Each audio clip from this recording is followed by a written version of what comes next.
এই ভিডিওতে আমি আপনাদেরকে দেখাবো কিভাবে আপনি আপনার মোবাইল ফোনটি ব্যবহার করে ফিফা ওয়ার্ল্ড কাপ 2026 দেখতে পারেন।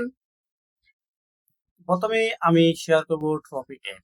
ট্রফিক অ্যাপে মাত্র 99 টাকা খরচ করে আপনি খুব সহজেই এটি উপভোগ করতে পারবেন। যদিও প্রথম ম্যাচটি অনেক বাফারিং করেছে, অনেক সিস্টেম এর কারণে আপনিও এই ম্যাচটি উপভোগ করতে পারেননি ট্রফিক অ্যাপে।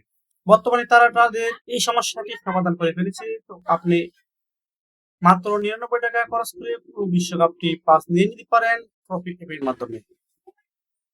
প্রথমে আপনাকে যে কোনো একটি ফিফা ওয়ার্ল্ড কাপের ব্যানারে ক্লিক করতে হবে। তখন আপনাকে বিকাশ, নগদ, রকেট অথবা বাংলালিংক অ্যাপের যে ব্যালেন্স আছে সেটা দিয়েও আপনি সহজেই কিনে নিতে পারবেন। তো আমি এটা দেখাচ্ছি না।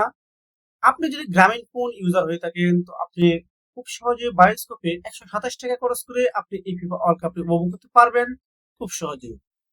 অনলাইনে অনেক ইলিগেল ওয়ে আছে, বাট আমি সেগুলো দেখাবো না ইউটিউব রুলস এন্ড রেগুলেশনের কারণে, এবং সেটি আপনার মোবাইলের জন্য অনিরাপত্তা। কারণ আপনার মোবাইলে অনেক ব্যাংকিং ইনফরমেশন আছে, ডেবিট কার্ড, ক্রেডিট কার্ড এবং অনেক তথ্য থাকতে পারে, সেটি হওয়ার সম্ভাবনা থাকে। তাই আমি আপনাদেরকে রিকমেন্ড করব লিগেল ওয়ে মাত্র 100 টাকা খরচ করে আপনি এই ফিফা ওয়ার্ল্ড কাপটি পাস কিনে নিতে পারেন। আপনারা চাইলে ই স্পোর্টস এর মাধ্যমে এই খেলাটি খুব সহজে উপভোগ করতে পারেন।